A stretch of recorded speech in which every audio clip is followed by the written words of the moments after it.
Welcome to my lecture. Please visit my earlier lecture if you haven't already done so. In this video, you will understand how to put fractions in ascending order and use the lowest common multiple to compare its equivalent fraction. Consider this fraction 3/4, 1/5 and 1/2. In this example, we'll be expressing this fraction in ascending order using the lowest common multiple of its denominator. Denominator in this case are 2, 4 and 5.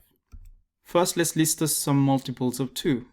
Multiples of 2 are 2, 4, 6, 8, 10, 12, 14, 16, 18, 20. We will also list some multiples of 4. That's 4, 8, 12, 16, 20, 24, 28. List the multiples of 5 as well. These are 5, 10, 15, 20, 25 and 30. Now we look for the common multiples of 2, 4 and 5. Just be aware, if you did not find any common multiples, you may have to make your multiplication list slightly longer. In this case, 20 is the smallest common multiples of 2, 4 and 5. Hence we must express all of our fraction over the denominators of 20.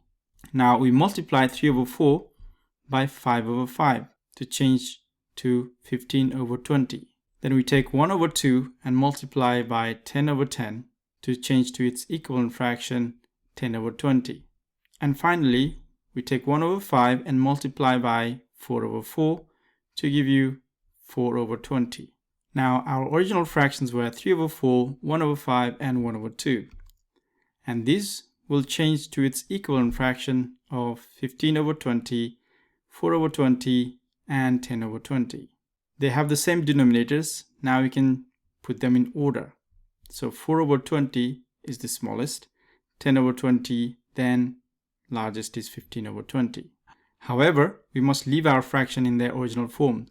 So the ascending order is 1/5, 1/2 and 3/4. Thanks for watching. Be sure to try given exercises to test your knowledge.